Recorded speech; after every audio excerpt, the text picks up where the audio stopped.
Chris, welcome to the Tales of Leadership podcast, brother. How are you doing today? I'm doing great. How are you?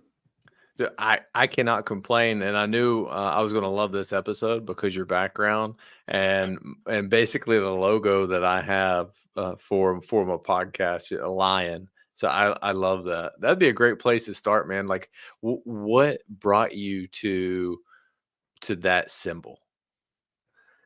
It all comes back to Christ, the Yeah. Lion of Judah, right? So, I mean, it's just really what it symbolizes, the Lion of Judah that's within all of us. We have the Holy Spirit within. We talk so much about the Lamb of God, and I want to talk a little bit more about the Lion. Not that the Lamb's important too, but 100% Lion as well.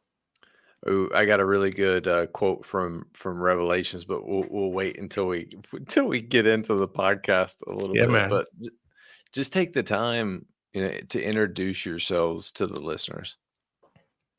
Well, I just appreciate this opportunity. So, yeah, guys and listeners out there. So, my name's Chris Grainger, and I'm been in a lot of leadership roles throughout my career and throughout my life, really. And when I think back to the earliest times when I was a teenager, one of my first jobs, I was actually in worked in a service station. I actually had guys who are in their 40s reporting to me, and that's kind of awkward when you're 16 years old, right? Like, Oh yeah, you don't even know what that's like. So it's like just trying to figure all that out, and just but throughout every one of the roles I've been in, it's always come down to serving.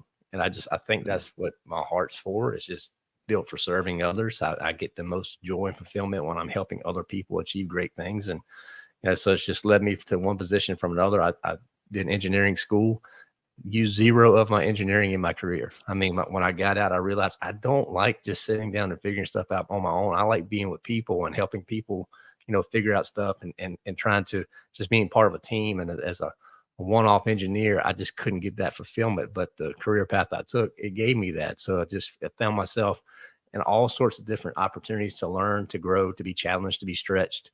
And then I've, go through a lot of setbacks and heartaches. I've walked through, the trial of divorce, where my wife left me and my two daughters just left us, and trying to figure out life right there. How do you lead two little girls, as well as, take care of your career and things like that. I let my health get out of shape, man. I was 330 pounds when my oldest daughter was born. And so I had a long journey there. And then, I've gone through losing a child now with my current Wow. wife, and what that looks like. And we found that through all these steps, man, they're just opportunities to embrace it and to help others. And that's really what I've come to learn through, whether it's a divorce, whether it's leading your company, man. If you can just take any trial that you've gone through and try to serve other people, good things are going to happen, which, led me to the Lion Within Us and having conversations with wonderful people like yourself. I love that, Chris, and I think that at the end of the day, I always talk about toxic leadership and transformational leadership. I kind of like call it TNT, and we can choose one of those two paths. And with you just sharing all those different vulnerable, points within your life, you could have easily went down a very toxic path Mm-hmm. of blaming other people, gonna go back to the Cartman triangle, of playing a victim card and then just surviving in life. But you chose the higher path. You chose to change your pain and turn it into purpose and turn it into passion. And you learned, and I think you and I both, at probably me at a younger age, that what makes me most happy in life isn't titles, isn't rank, isn't money, isn't monetary gains. It's truly just serving people, just Mm-hmm. adding value to people. So dude, I love that. I would love to kind of just start at your earliest memories of where you think your leadership journey started. I really think it all goes back. I mean, my very first job was actually working at an arcade. So I'm 14 and 15 years old. They had a little arcade in the hometown I lived in, and my parents knew the people who owned it, and they needed somebody to run it during the day. So I was actually there all day by myself. At Wow. 15, I don't even know if that's legal, right? But I mean, back then it's I'm like, trying to think. it was a small town. This is what you did, right? So I just remember being responsible, and just I've always felt, no matter if it was that arcade or the service station I worked at, or on the road on a truck, on the road working, because we did field work as well. no matter where I was, it was never, I never thought of it as other people's stuff. I always thought of it as my own. How am I going to treat this arcade? How am I going to treat this service station? So anytime I approach a job, it's as if it's my own stuff, even though I didn't Mm. own any of it. It was just something my dad and my mom just instilled that into me about respecting others, and just always giving it your best. And I think that just came forth in everything that I've done. Therefore, no matter if I own it or not, I always treat the situation as if I do own it, and try to really just bring my best. And okay, how can I serve the people the most? And wherever you're at. And I think just that mentality for a 14-year-old, that's, you don't hear that very much anymore, right? It's very much Mm-mm. me. And I don't know. I never had the me. It was always, how can I help others? And that's led to some really good opportunities and things like that. But it's never been selfish motives. Or if it has, I try to get that out pretty quick. I I think we kind of grew up in the same type of environment. So I grew up in rural West Virginia, and I started working on a farm. I think when I was 14, my dad's like, "All right, son, it's the summer. You're going to have to start working." And I was 14, and I went to work at John Singleton's farm. It was like 1,000 something odd acres, and we were just doing square bills. So if anyone is Mm, listening, or Chris, if you understand, like working on a farm is tough as it is, but working with square bales is a whole other level of tough. I was the hooker off of the square bales, and then I was the only one apparently strong enough to throw it in the loft. And dude, that was some tough work, but it instilled in me, because I would see my dad too. So he was a coal miner. He's okay. still a coal miner. That dude wakes up at 3 in the morning and then works all the way until probably 5 in the evening, commutes an hour both ways. And when he gets home, he used to cut my grandmother's grass, my grandfather's grass, and then go over to the farm and cut the grass, which was my grandfather's, and would never complain, would do it just out of the just love. And you said Hmm. something there that I love, and it's talking about taking personal responsibility, Hmm. and even if it's not ours, right? So I see it in two ways: is that as a leader, we have the responsibility, which is the roles of which we are governed within the position that we have. But when Hmm. we don't hold that responsibility, then we have to be held accountable, which is kind of after the fact. And today, that is where I believe the youth is missing that link, is they have responsibilities, but no one ever holds them accountable. Yeah. And if they do, they don't know how to respond to it. Nobody can take any feedback whatsoever. There's no such thing as Yeah. constructive feedback. If it's not building them up, they don't want to hear it. So it's just like, I can't help you, because at some point you have to own something. I mean, somebody's Yeah. got to own responsibility for something. And I don't know why that's gotten to be such a lost art, but the young people that do get it, they're going to Hmm. crush it. They're going to Yeah. absolutely crush it out there. How did you kinda instill that mindset? I know at a very young age, it just came natural to you, but did you have any type of, like, moment that really defined you within your youth that kinda instilled that level of just willpower and fortitude? I think some of it's just, watching my father and just being with Yeah, my dad and just seeing how I he love stood it. up. Like he worked at an industrial manufacturing plant, right? It was a textile industry. It was a textile town. That's all we had. We had one plant. We had two plants. We had a candy factory and this factory, and that was it. And I saw him.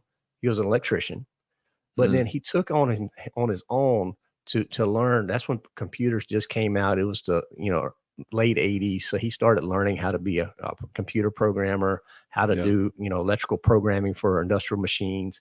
And he was doing all this stuff, working third shift, never, still coaching all of our baseball stuff and being at the field every day. But he would do mhm. all this extracurricular stuff. I mean, he got, like, if you can remember, like there was Windows certification back in the day, and you could go Oh, be a yeah. Windows certified engineer. Well, he was at for his plant. And, like, he was doing electrical engineering work with just a high school degree. And I mean, he automated that plant up and down.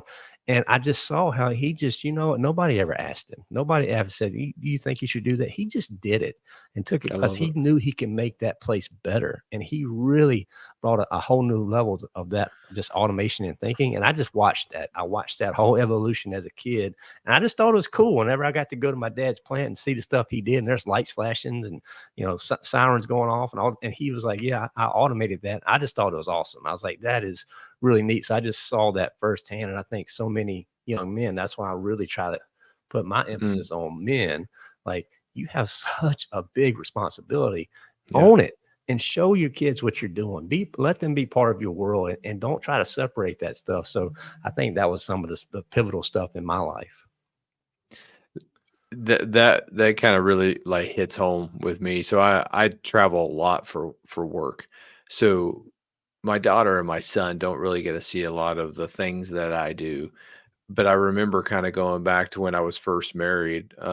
We just showed up to our first duty station, and I'm getting on a bus and I'm going to Afghanistan, and I'm looking out the window, and I'm leaving my wife, and then I remember going to Louisiana and leaving for months long training exercises, going to Iraq for a couple months, and all these different opportunities that I'm always leaving. But my children are always so curious that they Mm, want to know, hey, daddy, what are you doing? And I try to make it a point now to when I'm doing those things to take them into work every once in a while to show them what I'm doing, or go take them and like, hey, this is the equipment. When I used to be a rifle company commander, that daddy goes, and mortars, hmm and then all the vehicles, and being able to connect that, and having a strong role model, especially a strong, I think, male role model in your life is absolutely pivotal.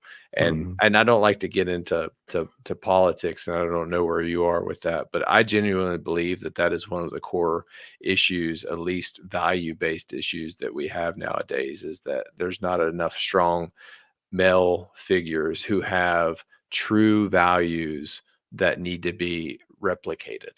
We're replicating all these values that are just completely toxic in my mind. Oh, 100%. And that's the big issue, right? I tell people all the time, the true pandemic is fatherlessness and not Mm, having fathers in the home, and we need men to start stepping up, because you can't not expect, like, I'm married, we have 4 children. I have a son, 3 daughters. I can't teach my daughters how to be a woman. I just can't. yeah, I'm not a woman. My wife can do that, and I can teach them what to look for in a man. And conversely, she cannot teach my son how to be a man. I have to do that. And we take that yin and yang approach. She has her attributes, I have mine. God designed us this way, and mm, this is the way we approach our life. And when you say stuff like that to some people these days, it offends them. But when you look at the stats, man, I mean, it's there. it doesn't lie. Yeah, Single family homes and single moms, God bless them. I wish they weren't in that situation, but those kids, they're at a disadvantage. And yeah. you have to have some strong men that are willing to step up and say, you know what, this is where it stops. I'm going to invest. I'm going to be a mentor. I'm going to be a coach. I'm going to be whatever it takes, be involved in these young people's lives. When you see that, the wheels of change start turning. There's the quote by Douglas MacArthur, and it's someone that I've always kind of looked up to. After I won an award with them, I read his biography, and it's really powerful. The dude has an amazing story. But build me a son, O Lord, who will be strong enough to know when he is weak, and brave enough to face himself when he is afraid. One who will be proud and unbending in honest defeat, and humble and gentle in victory. I Mm-hmm. love that quote because it just resonates to me, is that is what we need more than Mm-hmm. ever. And if you think about that cycle, as probably the most overused metaphor, but strong men create good times, good Oh, yeah. times create weak men create bad times, and the cycle just continues. I really think that that's kind of where we are, and we have to be a kind of a beacon for, hey, you know, being a man, right? And then also having that level of masculinity is not a bad thing. And that is a Mhm. normal balance of what you just said between the yin and the yang. Is that I believe that the reason that my children are so great, and my daughter is so great, is because she has that balance between my wife, which is absolutely amazing. She's a Mhm. nurturer. She listens, and then you have me. I'm like a javelin, right? Fire Yep. and forget, and then let's keep going. Let's keep moving forward. High energy, two totally different people, but she Oh, has yeah. that blend. But dude, I love that, man. Oh, yeah. You're like me, probably just rub some dirt on it and let's keep going, Yeah, where they let's have just that keep nurturing, going. and that's the way God made us. And it's amazing when you actually will look at the construct. It works. It really does Mm. work. So kind of, it's funny hearing you talk about your dad. To me, I believe like I think that's one of the reasons that you went into engineering, not knowing anything about you, Yep. but just seeing that spark of you walking in the facility and seeing all these automations going on. Hmm. Maybe that was the moment that you realized, I wanna go into engineering. Hmm. Eh, Oh, can 100%. you And that's why I did it. I mean, I really wanted thinking back, I wanted to be a motorcycle mechanic, but mm, my dad was such a big influence. I just wanted to just do something cool like he did, or just have a chance to do it, I still, even though I've never used that degree really to that degree that it should have been used, it's still there, and we can have good conversations over it. And I don't regret it one bit, because engineering just basically teaches you how to think.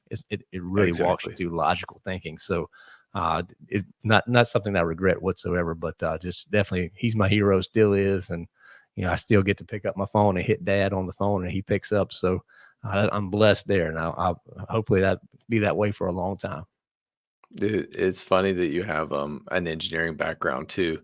So the Army forced me, and I'll say forced, to go get Hmm. a systems engineering degree as Mm. my master's. I have a criminal psychology bachelor's degree, and they were like, "Hey, you're going to go get the STEM degree," and I had no idea what STEM meant. I was like, "Okay, what is the STEM degree?" And then I looked into it, and I was like, "Oh man, Mhm.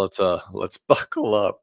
So, but I fully agree with you, dude, is that engineering allows you to be a much better critical thinker. Mhm. And I think of that in the lens is like I have a systems engineering management degree. I'm not an engineer, but I can think critically about a problem.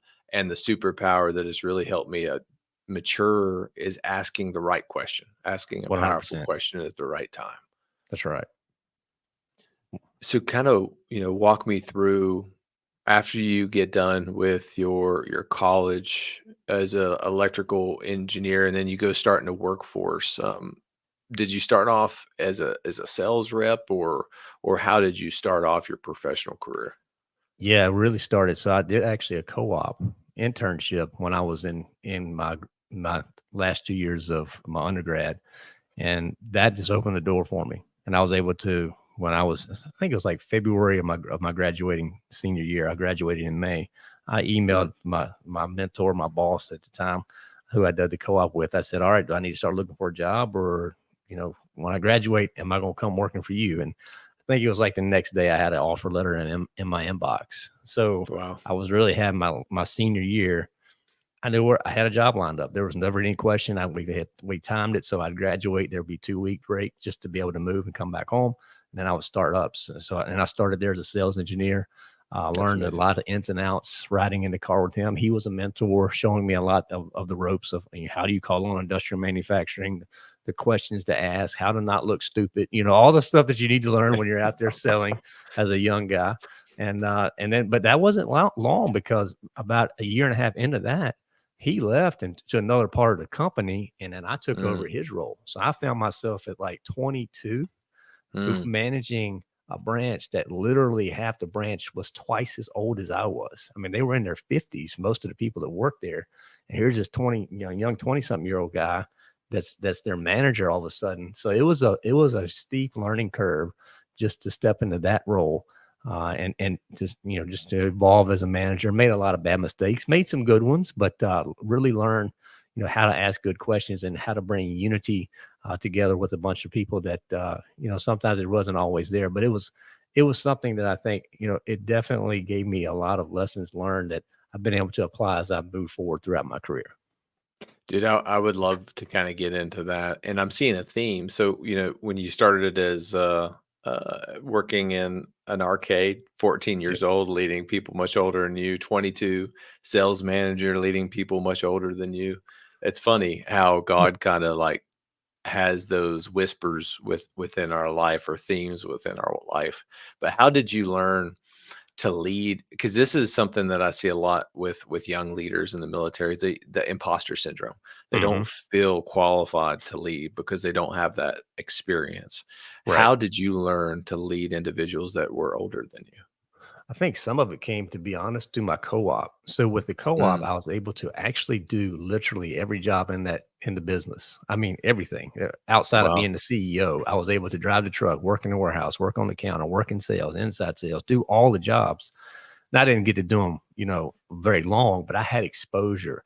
And then I've just always been able to, no matter what the situation was, just establish some sort of relationship with people and actually care, have empathy, not just give lip service. So when I came in and they made the announcement, there were some questions, but it was received well because I didn't come in with this pompous young punk who's like, it's my way or the highway. I came in asking questions and saying, okay, I know you guys probably have a lot of questions on my on who I am as a leader, and I totally get that.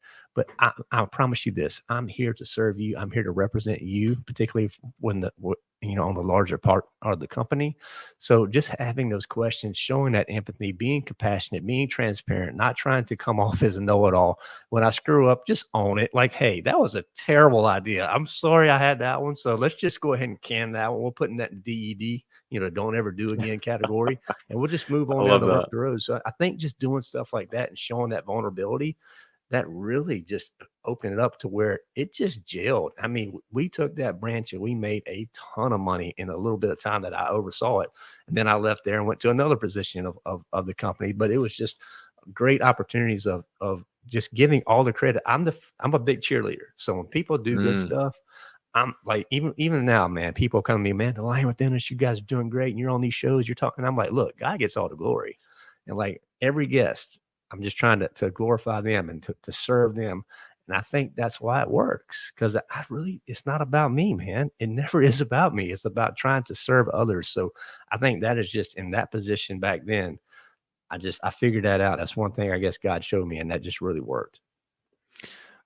Everyone needs to go back and listen to that 3 minutes, because everything that I've basically ever learned about leadership, Chris, is in there. All the key principles and values that need to be emulated as a servant leader: vulnerability, being transparent, having empathy, having humility, being coachable, being curious, staying committed, owning your mistakes, and this is one thing that I learned so much, is having humor in leadership. And I don't know where it was. Don't quote me on it. You probably know it off the top of your head, but Jesus says that humor disarms.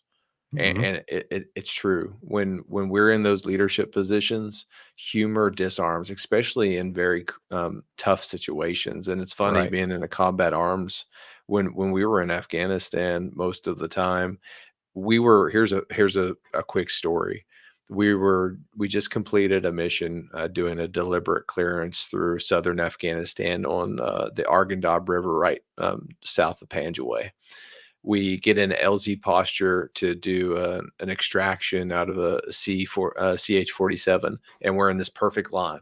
Well, the unit beside us did not know that we were there doing that mission. For whatever reason, our battalions didn't talk to each other.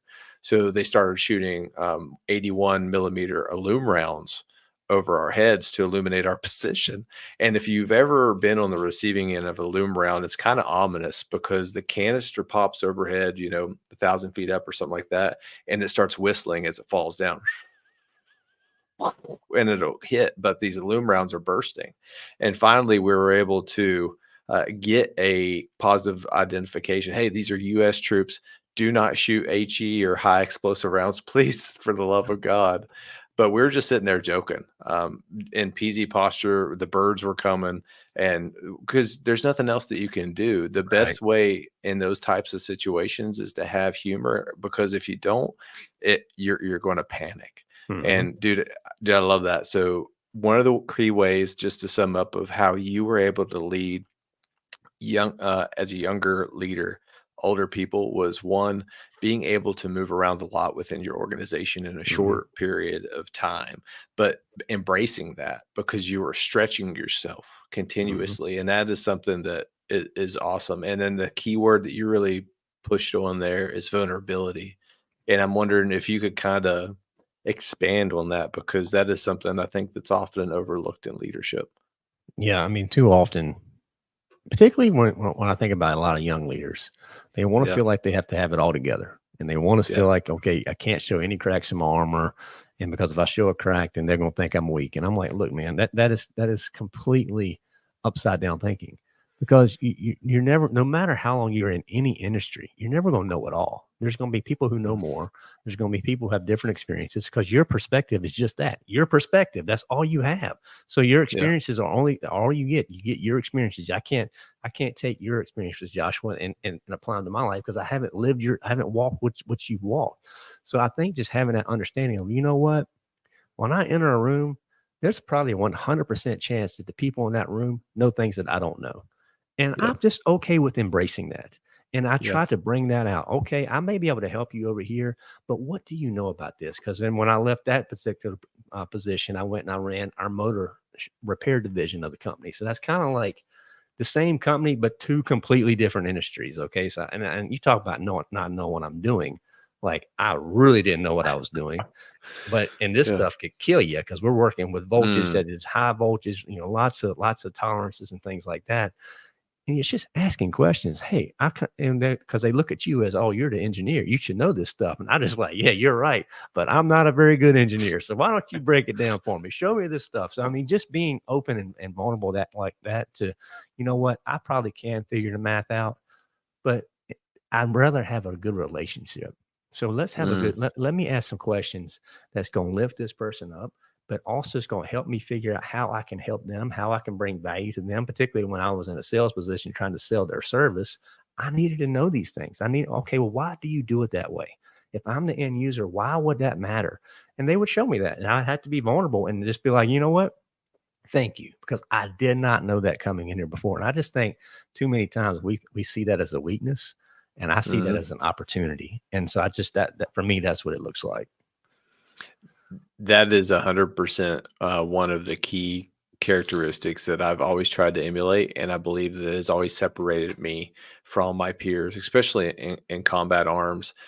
There's this idea that you have to be perfect in everything that you do, and you have to be very stoic in all of your actions, but people can see through those things when you're acting unauthentically. People know that you are being unauthentic, so the best Mhm. thing to do is just be yourself.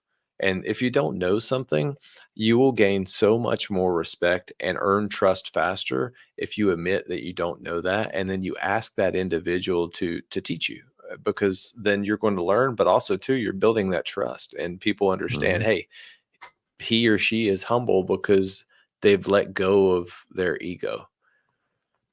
What I'd love to do now is kind of transition from your engineering time. And then Sure. when did you realize that you needed to establish a relationship with God, know God?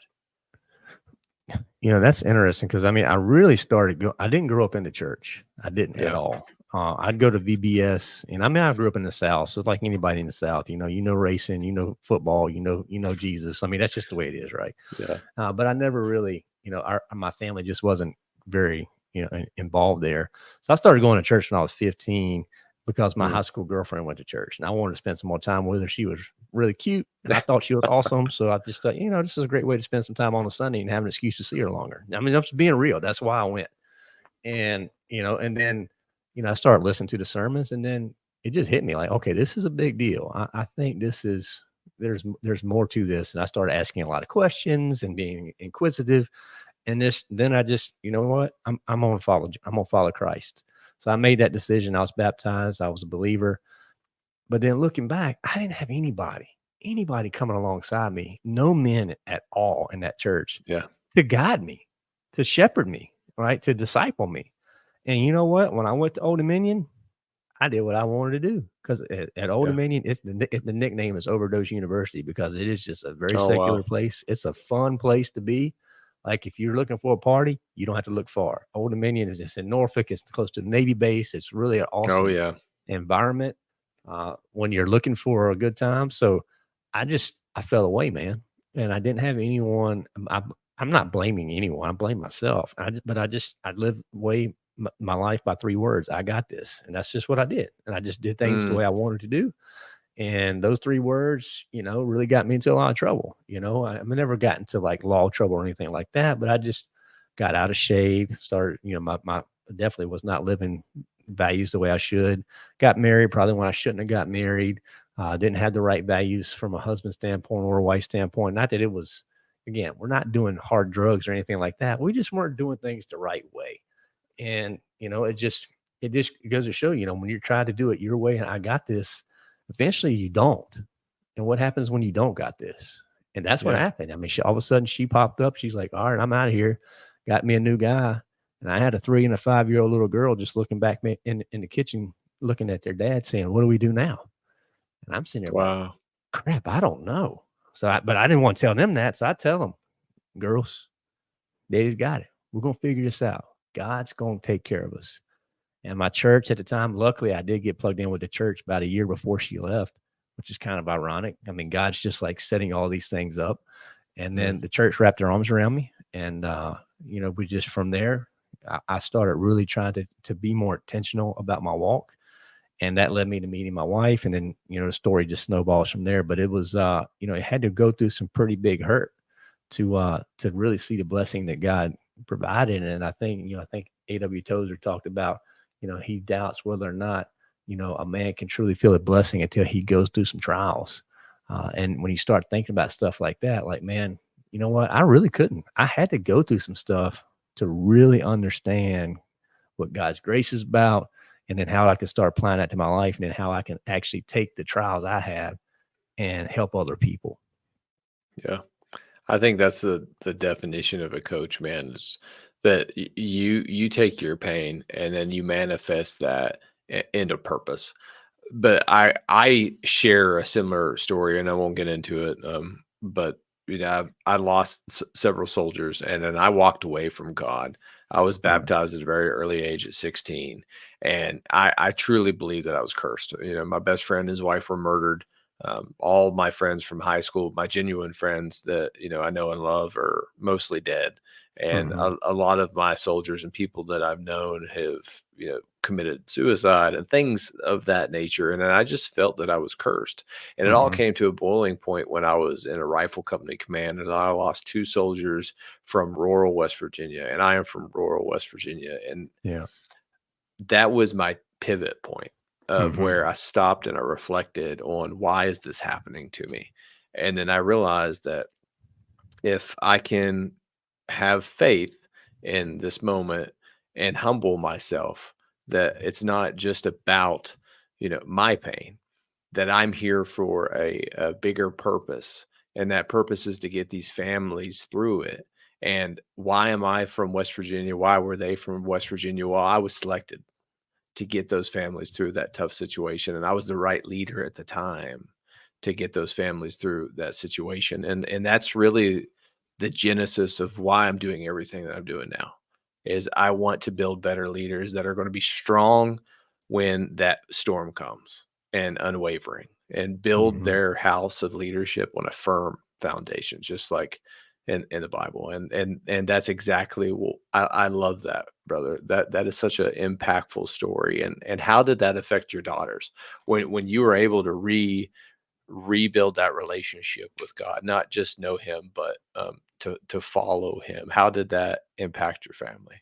I think it had a profound impact on them. For one, they never questioned for a second their father's love, their earthly father's love, and they were able to see that. They were able to see me. I mean, they saw me cry. I mean, they saw me go through the hurt. My wife left, right? This is not a fun. I mean, the first time that they left to visit her and that house is empty, and you had built that house for your family, right? And it's just you sitting there with your dog, man, that's hard. That is really hard.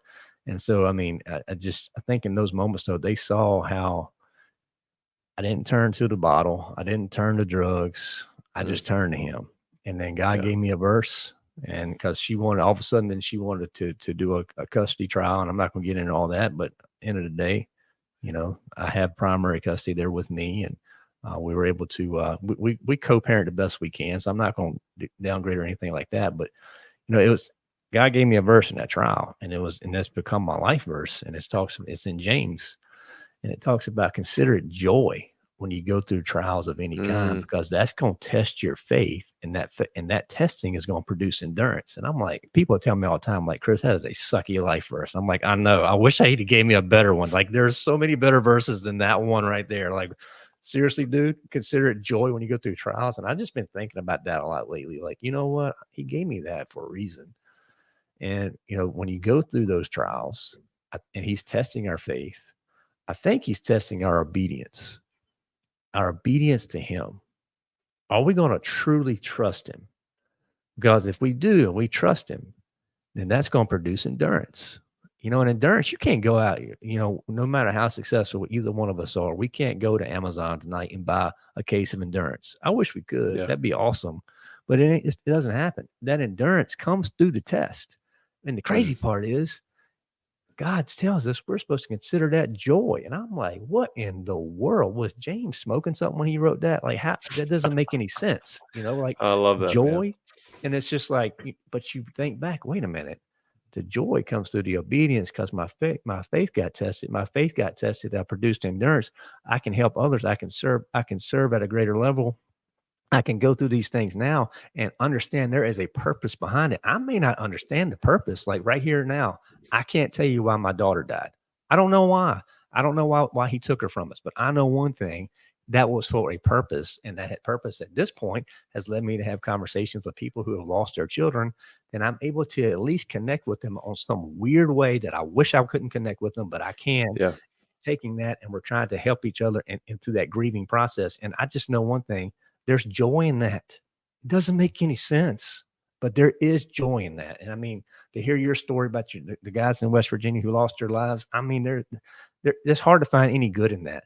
But the fact that you're from West Virginia and you delivered that message back to them, to me, I saw a little piece of joy in that, at least for that family to know that somebody actually cared and they got it. So, I mean, for me, when I start thinking about these trials and stuff, I get pretty amped up. I mean, we can go wherever you want here with this stuff, man. But I know the listeners that are still listening, they're probably like, what is wrong with this dude?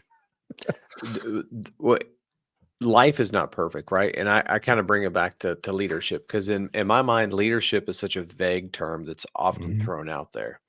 But to me, it's a phase. It's a bridge, and we start it when we're born. And through phase 1, for example, we have to learn to lead ourselves, because if we can't lead ourselves, we cannot lead other people. And then we continue to progress on our leadership bridge, and we stop when we're dead. That's when we've truly mastered the craft, or gotten to the end of our journey, at least. But it's not a linear path. We don't just start from point A to point B as the crow flies. It looks like a freaking, what are those machines called? I can't think of them right now. The lie detector test. That's what our path looks like. We live in a pinball machine. And I've learned that in life, whenever you think you have it all together, God is going to test you. And a perfect example, we were getting ready to move in May, and my wife just got horribly sick, and we could not figure out what was wrong. And we thought for sure she had cancer. We just couldn't determine it. But we were getting ready to move our family from Huntsville, Alabama to Fort Belvoir, Virginia. A significant move for our family. I had to postpone my orders. Work gave me 2 weeks off, like just hands off, just try to take care of my wife, which was great and blessed from that perspective, because the Army does not do that a lot. I'll tell you that. Yeah. And we found out that she was diagnosed with type 1 diabetes.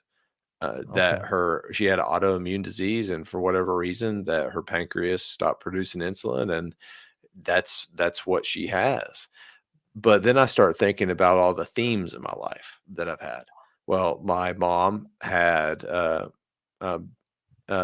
induced diabetes. I can't remember what it's called, when she had me as a child. And then my long-term girlfriend in high school had type 1 diabetes. So I understood how that was. So there's all of these different people that had significant relationships in my life that had type 1 diabetes. And I think that was just a theme, but also there too is being able to hunt the good stuff. Okay, well, you have type 1 diabetes, but what is this going to do? Well, it's going to allow us to eat healthier, that's for sure. And it's also going to produce a better quality life for our family. But we just have to remember that life is not a linear path. It is a pinball machine. It is chaotic. And at the best of times, it is ugly. And that is okay. And then when we pray to God and we ask for these things, and I think, what is it in 2 Timothy chapter 1, 6-7, he talks about prayer. But when you pray, God is going to give you the chances to get what you asked for, but you have to be willing to go through those sacrifices, because that is just this earth. It is a bunch of sacrifices that we have to continue to push through. But now you got me all fired up, and I have that quote is like one of my favorite quotes. But my favorite quote is Matthew chapter 5, 14 through 16. Okay. You are the light of the world.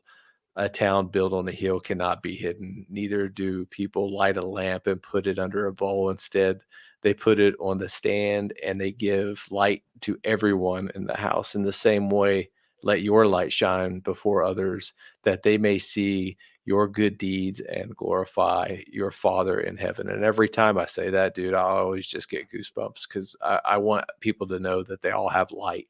And no matter how dark the world is going to be, you need to be a beacon of light, because people are always watching. And like for you, man, like your daughters were watching, and you could have went down a bad path, but you chose a higher purpose. So that's amazing.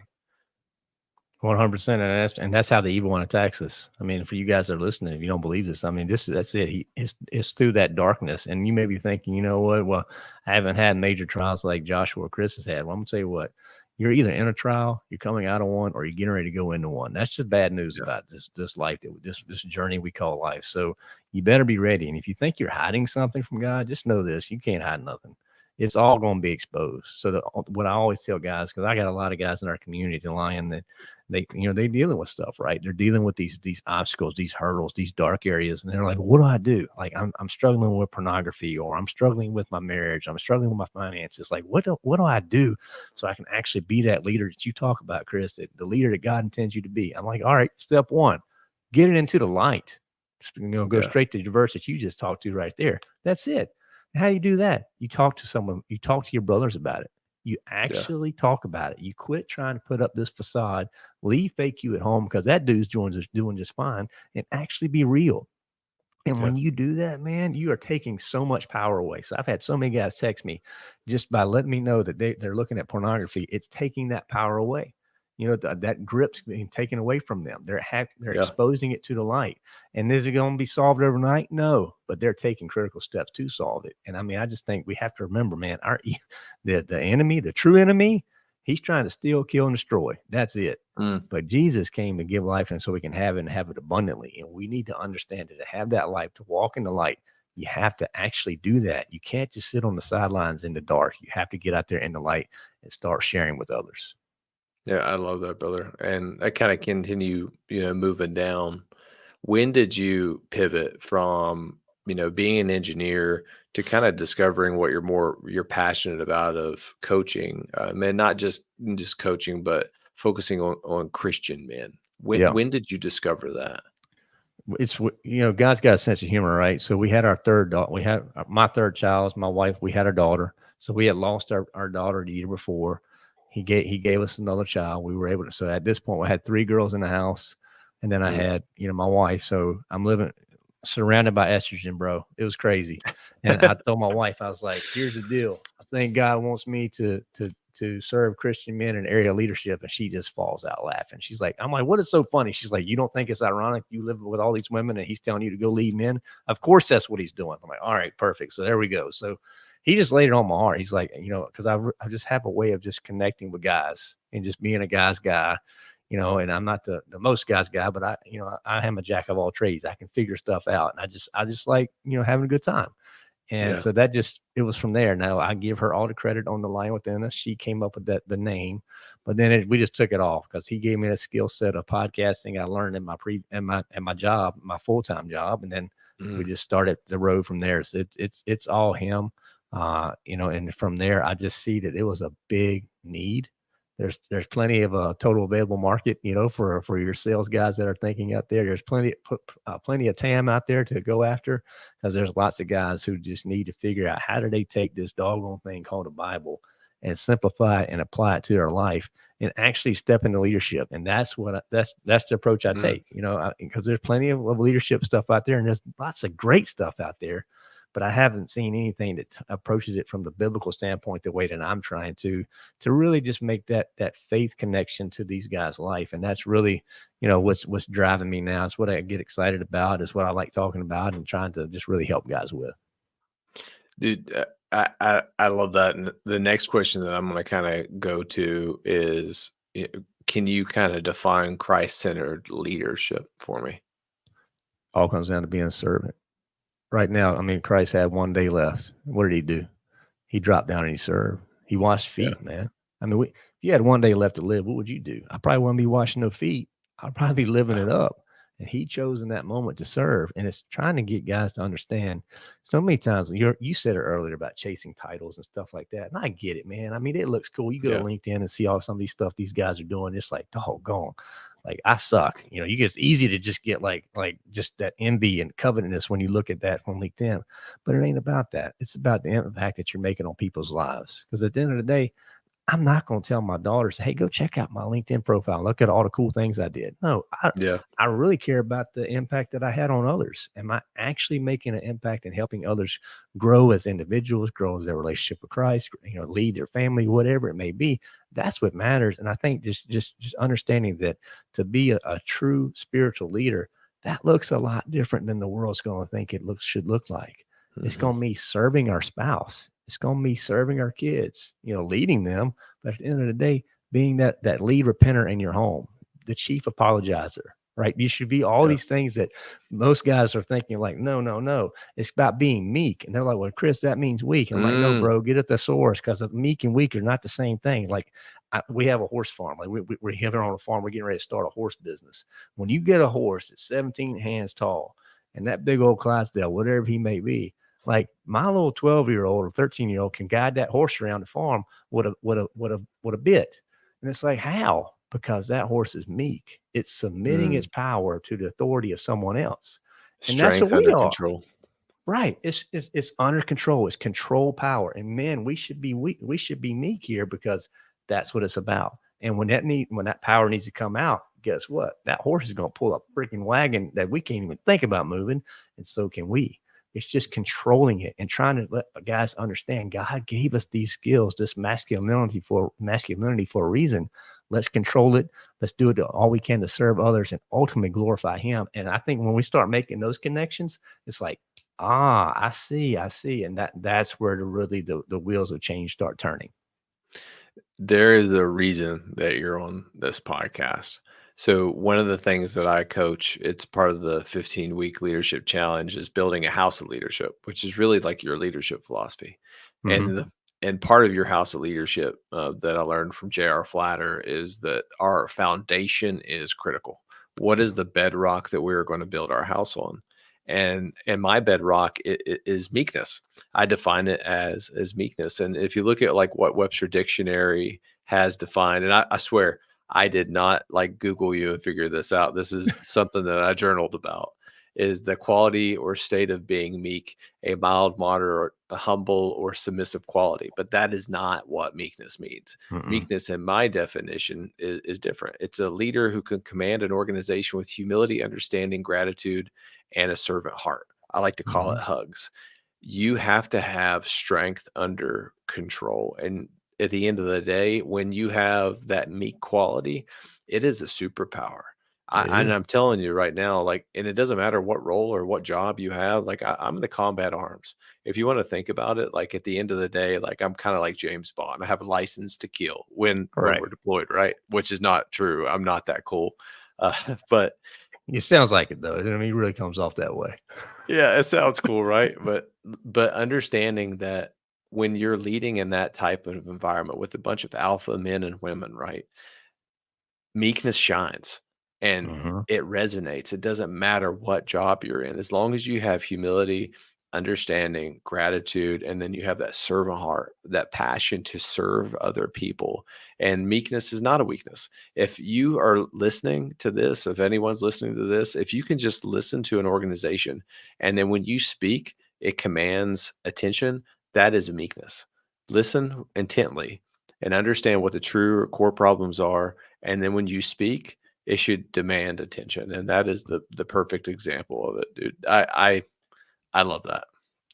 Amen. That's what it's about. I mean, the whole, I interviewed a guy that he was in the U.S. Air Force, and he talked about debriefing and the art of debriefing, and Yeah. there Yep. and you talk about alpha dogs, like these guys who fly these fighter jets and things like that, and he talked about it too, about being, showing that meekness, and because when you're out there and you're putting your life on the line like that at those speeds, you can't have these big personalities, because you could get killed. I mean, and Yeah. you just have to understand, what sometimes being a meek leader, it's just going to put you in so much of a better position to be successful. And that's one of the things that Yeah. he really emphasized with me. Yeah, I'll have to put you in touch with a good buddy of mine. He's an A-10 pilot for the Air Force, and I think he would be someone that you need to know. Yeah. But kind of continuing, where are you at currently on your leadership journey? So we know have the lion within us. Can you kind of walk me through what that means, what your mission set is right now? Yeah. And right now it's all about helping Christian men, be the leaders that God intends them to be. And so that's really what it's about. So we have the podcast, which is great, and it's doing really well. But then the Yeah. bigger thing is the community. We built a community that I'm able to bring men together with the same worldview, same goals. We built our own platform to where these guys can come together. We have events pretty much happening every day, within the community. It's all virtual, where guys can get together. So we have guys from all over the country, and they're talking about how to be better stewards, how to be better of their finances, how to be better dads, Mm, how to be better husbands, how to take control of their body better, and yeah. actually put the Doritos down and start doing some push-ups, and how to have renewing your mind. So we really focus on those types of areas. And then the most recent thing that I'm most excited about is our Summit Leadership Development. We've created that, and that's really where we're trying to take this book right here, the Bible, and apply it Mm, to business, home, our life, and stop being these two versions, this guy that lives on Sunday and this guy who yep. lives Monday through Saturday. Like, let's bring them together and not be Yeah. out there with like a Bible thumper and feel like you have to know all these verses and throwing them at people. But no, there's virtues and there's leadership qualities that Scripture shows us. How can we apply them to our situation? And I'm not talking about for pastors. I mean, we do have pastors, but I'm talking about guys who just work in regular jobs, guys who are serving in the military. We have guys in the military that are in the community, and just trying to show them, hey, when it comes to having vision, and what does that mean? Give me I'm Yeah. gonna give you a bad example from the Scripture and a good example from Scripture, and then we're gonna talk about how you can apply that to your life, or being a courageous listener, or being a Mm, diligent problem solver. Like, all the things that are out there that we need to do this. So many of these soft skills from a leadership standpoint, but let's put a little biblical lens on it, so that for guys of faith, it just really resonates with them. So that's where we're moving forward. We're cranking that up. We have a cohort full. We're getting ready to start a second cohort, and I'm so amped up about it, because I see that this is a gap and this is a need, and yeah. there's businesses out there that seem to be embracing it, and hopefully it'll be something that we can keep doing moving forward. Yeah. That's amazing. And I think you hit on something really important there that I want to make sure that I highlight, is that there should not be two versions of ourselves. There should not be a personal and a professional Chris. That is Hmm. the same person. And there Right. should not be a personal or professional Josh. I should be the same person. The individual that is leading troops in combat is the same individual that is leading his family at home. It should be the same person. And it took me a long time to realize that. And it took me a long time to mature that, because I remember when I was maturing my leadership, especially when I was a young officer, I would find myself talking to my wife as if she were a soldier. And I will Yep. tell you, the fastest way to make your wife mad is to give her a knife hand and tell her to go do something. And she's like, "I am not your soldier." And I have to catch myself like, "Yep, you are right, babe." And then I had to kind of learn that. And that just took a level of maturity and going through some bumps. We'll just say that.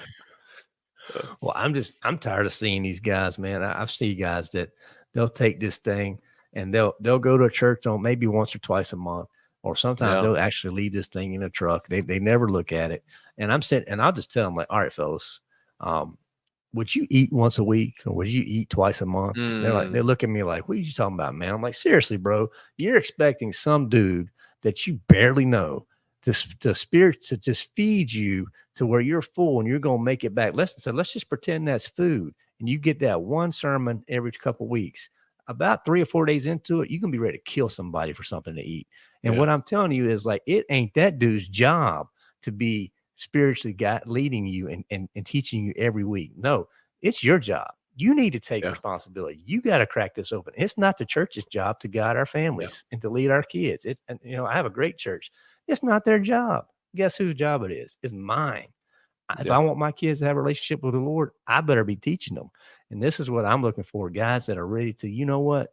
Yeah, I want to figure that out. I may be a little intimidated, but doggone it, I want to figure it out. And those are the guys that we can help, man, because so many of them feel underqualified. You start bringing up, like, bro, 2 things. I've seen some guys almost faint from these questions. Like, all right, hey, do you pray with your wife? And they'll look at me like, bro, have you lost your mind? And then the second question be like, hey, how about leading a family devotion? Have you ever done that? And they would rather, I think they would just rather jump off a bridge than do either one of those. And I'm just trying to show them, like, look, this is where churches in many ways let us down, because they don't teach us how to do this stuff. So this is what I'm trying to teach guys. Hey, I'm going to show you how you pray with your wife. I'm going to make you look like a straight up baller when it comes to praying with your wife. It's going to change the world. And then I'm also going to show you simple ways that you can actually lead your family and be, and walk them through the Bible without going to seminary. Because not everybody's called to go to seminary. Some of us are just called to be regular dudes and get out there and follow Christ. Because Christ, he didn't call all the qualified guys. Who did he go after? The fishermen. His disciples were a band of misfit toys, brother. I mean, it was crazy, the guys he called together, but they did incredible things. So I'm trying to show guys that, you know what? A good old boy from North Carolina is figuring this stuff out each and every day. Have I figured it all out? Absolutely not. I failed every day. But I'll tell you one thing. I'm a lot closer today than I was yesterday. And I'm going to be closer tomorrow too, good little one, if he lets me wake up tomorrow, because I'm going to get in this and I'm going to try to walk this out and I'm going to try to apply it. And when I screw up, I'm going to repent. I'm going to ask my wife for forgiveness. I'm going to ask my kids for forgiveness, and we're going to keep moving forward. And I think we need to have more and more guys talking about that kind of stuff, and that's going to start changing the game. 100%. I think that's a great place to kind of transition to the last section of this podcast. Sure. And I call it the killer bees. So be brief, be brilliant, be present, and be gone. Same 4 questions I ask everyone. If you're ready, we'll jump right in. Hey, bro, let's go. What do you believe separates a great leader from an extraordinary leader? Humility. Number 2, what is one resource that you can recommend to our listeners? And I think I know what it's going to be. One resource? Yeah. You better get your copy of God's Word. And I'm not talking about an app. I'm not talking about an app on your phone either, boys. I'm talking about get a hard copy where you can write notes. Go with the version you can read. I'll do the NASB, do the NIV. Don't go King James or something like that, because you don't talk like that. Get something that you can read. If they have a Redneck Standard Version, get that. Like, whatever you need to do so you can understand it. And I'll tell you, just a caveat on that too, man. So I have a NIV version, but having a Bible that has the notes on the sides of where you can take notes has been a game changer, because I'm a journaler. I love to journal. And I used to put it in a notebook, but having a Bible that you can actually take notes in is amazing. 100%. And the one that my wife got this for me when we got married, it's called the Ryrie Study Bible. And what I like about it, it has his notes at the bottom that really kind of gives some good references. I think you need something. It's cool if you just want to get a copy of God's Word, just get it. But I like having a little bit of Maxwell has a Bible, things like that. But this one here, it's a really good tie back to when you want to get into it. There's some depth there. Yeah, 100%. So question 3, if you could go back in time and give your younger self a piece of advice, what would it be? Man, know where to start with this one. I think it would be really honestly follow him. I think I needed to understand quicker what that meant, was to truly surrender to the Lordship. And what does that mean? Because I didn't get that. I had to go through so much before I got that. But then when I think about it, though, I think I do a better job of following him now because I went through the crap. So it's a weird dynamic, but, maybe don't eat as much or drink as much beer. Maybe that would have been a good thing to tell myself back then too. I think you went through the pain so you can help others prevent them from going through that Yeah. same path. So Amen. last question. How can our listeners find you and how can they add value to you? Hey man, I mean, you can find me at thelionwithin.us. So don't forget the D on the front of it. So it's thelionwithin.us. All our stuff's there. You can email me directly. I'm pretty open. It's Chris at thelionwithin.us. That's my direct email. And so far, what was your question? How can they add value? I want to Yeah, make how sure I can get. they add value to you? Oh, the biggest thing for me is just understanding from adding value to me is where are you struggling from a leadership standpoint in your Christian journey? Because that's really where I'm trying to understand, trying to help guys at is, you know what, I'm doing some good things at work, but maybe I'm struggling at home, or I'm struggling at home, and I feel like I'm a better leader at work, and I'm trying to figure out how to merge the two. I just love hearing from guys, so I encourage you guys to reach out to me. I have Zoom calls almost every day with guys who come to the Line Within Us, and they just share your story. It's not a Yeah. sales pitch or any junk like that. It's literally just me talking to guys because I love hearing their stories because it gives me insight on things we need to be building or things Mm. we need to be talking about in the future. So reach out to me. I'll set up a Zoom call. I mean, I'm telling you, that is a calendar clearing event for me when I get those emails from guys. So check us out. We do have a 30 days to unleash the Line Within. That's on our website. It's like a bunch of emails and references and things like that for you guys. So check out. That's free. So any of that stuff that's on the site, just check that out at thelionwithin.us and connect with us there.